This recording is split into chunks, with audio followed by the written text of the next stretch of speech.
Arla, wait. Wait. Wait. Okay. Good boy. Treats. Good boy. Treats. Arlo and Greta have been working on the wait command. It's a hard one for a dog, teaching them that only patience is going to get them what they want. And jumping the gun, well, it gets them nowhere. I wonder if you remember that one of the fruits of the Spirit we started to talk about last week is patience. Arlo doesn't have much. I think all of us are starting to find it really, really hard to wait.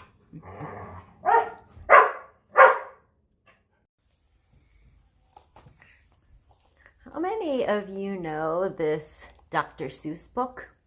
It's a book a lot of kids get when they graduate because it begins.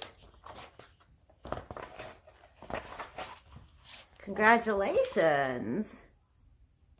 Here's our main character. In the beginning, headed toward the future, it says you can steer yourself any direction you choose.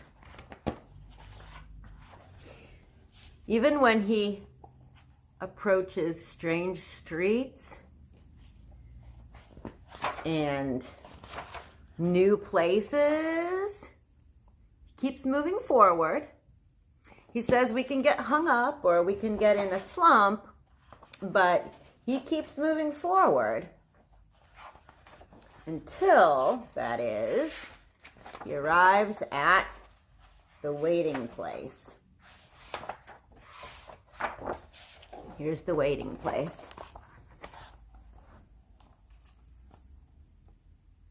In the waiting place, it appears that nothing is happening.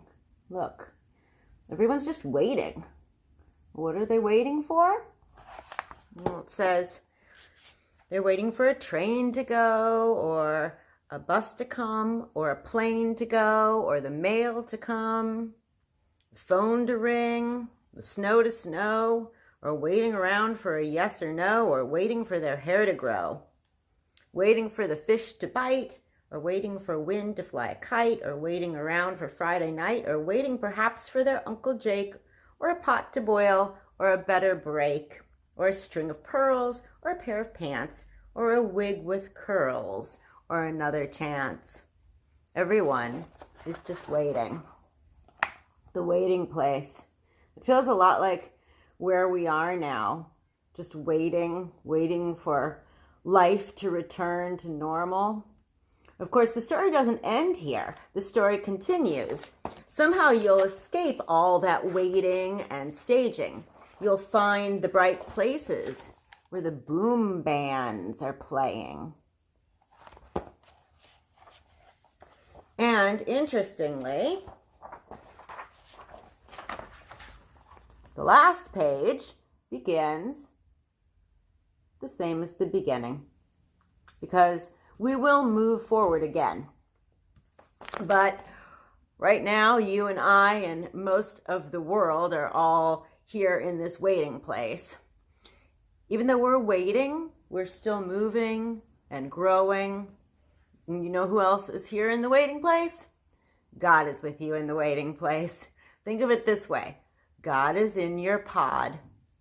Knowing that, I wonder if it's easier to relax in this space, to trust that God is with you, to rely on God to help you stay here in the waiting place a while longer, to be aware of the Holy Spirit working in you while you're waiting, showing you new possibilities and ways of being that I think sometimes we can only learn and experience when we're forced to be patient and to wait.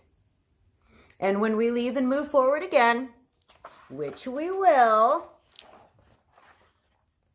we may have a chance to be better, more faithful, kinder, and wiser people because of the time that we've spent here in the waiting place with God in our pod. See y'all next week. Bye.